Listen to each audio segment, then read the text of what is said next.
Som plenament conscients del greuge que viuen els ciutadans de Terrassa respecte a les tarifes del transport públic. En som plenament conscients, jo n'he parlat cada vegada que he pogut amb els responsables institucionals de Terrassa, amb l'alcalde, amb l'anterior alcalde també havia parlat, o amb regidors, regidores, i també amb diguéssim, representants del món socioeconòmic, la gent de la CECOT o la gent d'una o altra institució, i també en ciutadans. Fins i tot li puc explicar l'anècdota de jo utilitzo, jo visc a Sant Cugat, utilitzo els ferrocarrils i pujar a la meva parada, que és la de Mirasol, i trobar-me gent de Terrassa que em reconeix i m'interpel·la directament. I no m'ha passat una vegada, sinó que m'ha passat alguna altra vegada. Les actuals tarifes són fruit de diverses circumstàncies que no podrem corregir fins que no tinguem la T-mobilitat. I que hem pogut anar matisant amb alguns aspectes, però que la gran correcció no la podrem fer fins que no tinguem la T-mobilitat. I és cert que la T-mobilitat és un projecte del qual fa molts anys que en parlem, que la gent té la sensació que el posem com a excusa, perquè ha patit endarreriments importants. Només un parèntesi.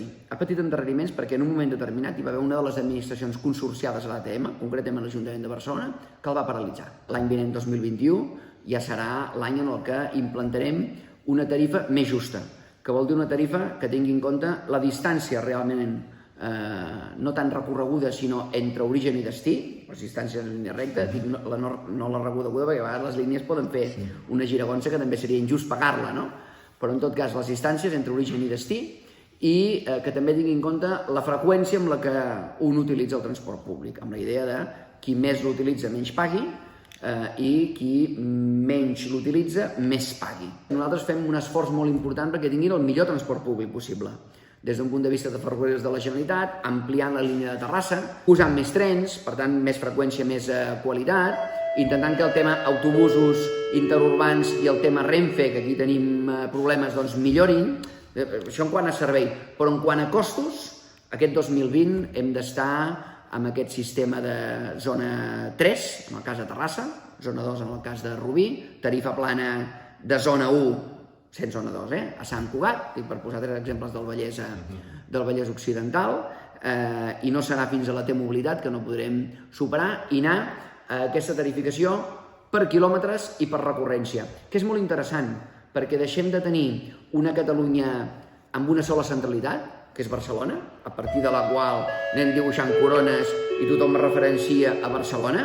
Això és molt pobre des del punt de vista territorial, i pel Vallès encara més, perquè nosaltres no tenim aspiració a ser una àrea amb personalitat que respongui al pes que ja tenim, poblacional i econòmic, no? Per passar a una Catalunya policèntrica, en la que tothom és centre de la seva mobilitat, i tens una primera tarificació en una àrea de 10 quilòmetres al voltant del teu origen, després tens uns increments de tarifa de 5 quilòmetres en 5 quilòmetres i al final tornes a entrar en una zona de tarificació, al teu destí, de 10 quilòmetres. Això vol dir que ja no tindrem Barcelona com a referència, en absolut.